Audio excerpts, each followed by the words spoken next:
Scullin. The question now is that the amendment be agreed to, and I call the member for Hinkler. Well, thank you, Mr Deputy Speaker. I rise to speak on the Social Security Amendment Bill 2014 to increase employment participation. And I note the member for Scullin's arguments, and the Coalition does have a plan, and this bill is part of it. So the Coalition is committed to helping Australians find and retain a job. We do not underestimate the size of the challenge, particularly in places with historically high levels of intergenerational unemployment, like those in my electorate of Hinkler. This government is committed to ensuring that any Australian who is capable of working can get a job. We're helping job seekers into work by introducing a seniors employment incentive payment. This is particularly important to areas that have an older than average population, like Wide Bay Burnett.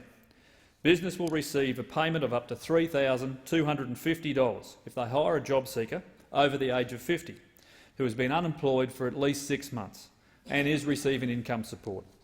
This bill also introduces the job commitment bonus to encourage long-term unemployed young Australians to find a job and remain off welfare. The payment will be available to people aged 18 to 30 who have been unemployed for 12 months or more.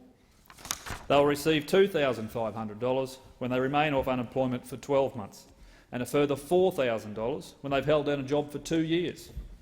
Employment gives people the ability to pay their own way and provide for their own families, and the people of this great nation should be able to depend on their elected representatives for assistance when they need it, but that does not mean we should be building a nation of dependence.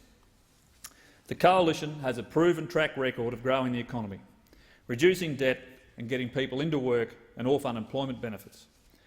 The former Australian Treasurer Peter Costello delivered 10 budget surpluses, cleared all debt, cut taxes and put $60 billion in the Future Fund. And in my electorate of Hinkler, in the final year of the Howard government, the local unemployment rate was just 6%. Under the Rudd and Gillard governments, the unemployment rate increased to 9.6%. That is the 4th highest unemployment rate by electorate in the country. The Coalition made it clear prior to September 7 last year that if elected, we would revitalise the Howard government's Work for the Dole program. Under the Howard government, on average, 1 in 3 people who participated in the Work for the Dole got a job. The Labor government altered the scheme. Under Labor's scheme, Work for the Dole is not compulsory. After 12 months on the dole, job seekers aged between 18 and 49 are instead asked to undertake work experience activities for 6 months in every year. The Coalition is moving to re-establish an effective scheme that will benefit all stakeholders. Hard-working constituents often complain to me that under the current system, people receiving unemployment benefits are not required to give anything back to their community. Australians who are able, and I emphasise, Australians who are able to work, must be encouraged to work for a living. Because we are fortunate. We are fortunate to live in a country where the government provides a safety net to those who find themselves without employment. People living in other countries are not quite so lucky. Requiring Australians to work for the dole will ensure the obligation is mutual. Work for the dole programs create opportunities by giving people soft skills like routine, structure, presentation skills and, most importantly, access to potential employers. Unfortunately, in many cases of intergenerational welfare, parents have not taught these skills to their children. Punctuality, teamwork and commitment are things a person typically learns at a young age. The Coalition is determined to prevent young people from sliding into long-term welfare dependency by rewarding positive pro-work behaviours. The employers that I've spoken to say they are more than willing to train young people, but they need the basics before they start work. They struggle to find people who are dressed appropriately, who arrive on time and have the right attitude, because enthusiasm trumps experience every time. As I indicated in my maiden speech, I intend to do everything I can to create the hope, opportunity and reward that the young people of my electorate deserve. We know the effects of long-term unemployment on individuals, families and communities can be extremely damaging. Unemployment and financial hardship are often contributing factors in cases of domestic violence, marital breakdown, drug and alcohol abuse, poor nutrition, health problems and declining school attendance. And as we see regularly in my electorate, boredom leads to vandalism, and that leads to general nuisance behaviour. Unemployment affects every sector of our community, including schools and councils, and ties up our valuable emergency resources. I recently joined State MPs Ted Sorensen and Ann Madden to meet a local organisation that works to address youth homelessness. They are funded to help 16 people per year in their shelter, but actually assist about 50. Anecdotally, they say that there's been an increase in youth homelessness in our region, and they attribute the increase in part to a decline in the soft skills I mentioned earlier. While any number of issues contribute to homelessness, they say fewer parents in the region are teaching their children the domestic skills needed to care for themselves as young adults. Fortunately, there are many hard-working organisations trying to address this issue, so that the same problem does not beset future generations.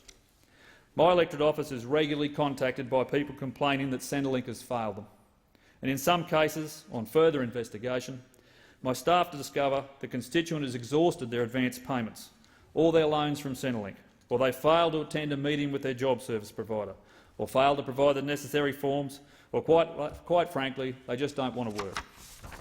Unfortunately, there are many people with a sense of entitlement who ruin the reputation of those who genuinely need the support. And for those who want to work, being unemployed for an extended period can erode their skills, confidence and sense of purpose and pride. This can lead to a cycle that makes it even harder to find work. I recognise that one of the major barriers to finding employment in the Hinkler electorate is the number of job vacancies. We on this side of the House understand that governments don't create jobs, businesses do. That's why we are working to attract investment to the region and give local businesses the confidence that they need to employ. Our policies, such as cutting red tape and repealing the carbon tax, will save businesses time and money. The Business Council of Australia, the Australian Chamber of Commerce and Industry, the Australian Industry Group and the Minerals Council recently took the unprecedented step of releasing a joint statement. The statement said, "Australia's carbon tax is one of the highest in the world. It is making our key industries less competitive every day it stays in place." Most businesses have been unable to pass their carbon tax-related costs on to the customer. And for small business especially, this has been a major burden that has reduced profitability, suppressed employment and added to already difficult conditions. Acting now to repeal the carbon tax would boost business confidence and should be part of the broader national push to reduce higher energy costs. Delaying the repeal until a new Senate sits would not achieve anything for the environment. It would simply expose business to increasing and damaging uncertainty over the electricity prices they will be obliged to pay from 1 July 2014. They go on to urge the Senate to repeal the carbon tax as soon as possible. And you would think the Leader of the Opposition, after Labor's significant defeat at the September 2013 election, would urge his Labor colleagues to respect the will of the Australian people. But I guess that's too much to expect from a party that in a period of just 3 years gave us 2 Prime Ministers, 2 Treasurers, 5 Assistant Treasurers and 6 Ministers for Small Business. Repealing the carbon tax is a request made by businesses across Australia of all shapes and sizes. But that's not all we're doing to help business. Later this week, the first regulation repeal day will be held in Parliament. We will begin slashing unnecessary red and green tape to save businesses time and money. And of particular interest to my electorate, we're providing $6.5 million for 25 research projects to ensure the continued sustainability of Australian fisheries, including expanding the status of Australian fish stocks report to include more species. We've suspended Labor's flawed marine management plan and we've created a new plan based on science in consultation with their stakeholders. Last month, we announced $4.75 million for Hervey Bay roads. We've also announced funding to finish flood repairs at the Port of Bundaberg to help the sugar industry. Because the Coalition understands that well-planned infrastructure delivered in a timely manner is vital to helping businesses get the product to market. It also facilitates service delivery to regional Australia and provides long-term employment and opportunities for training and development. And so together, over the next 10 years, the Abbott and Newman governments will spend $6.7 billion upgrading the ailing Bruce Highway. I also look forward to delivering on our commitment to establish a national Stronger Regions Fund. Councils and community groups will be able to apply for grants for capital works that will regenerate the community in areas with high unemployment like my electorate of Hinkler. And as a former business owner, I understand that infrastructure is not the only hurdle regional businesses have to overcome. Here in Australia, regulation is high, input costs are high, labour costs are high and the Australian dollar is high, which of course makes profits low.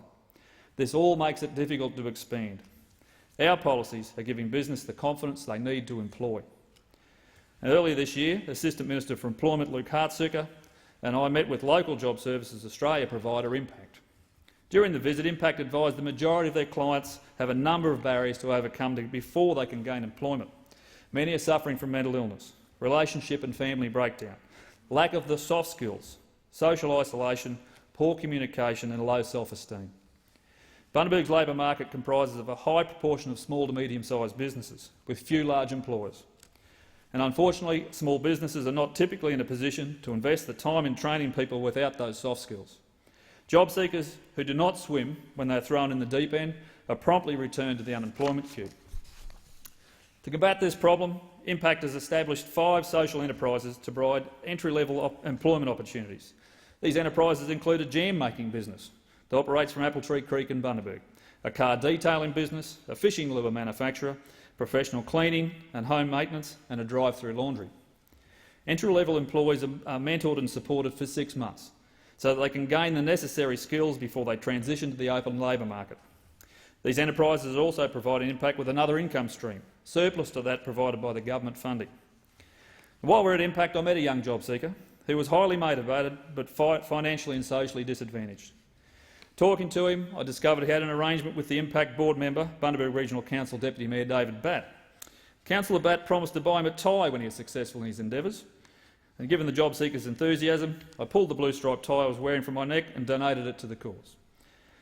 Unfortunately, it was the only second time I've worn the tie, but he was very appreciative and I have every confidence he will put it to good use.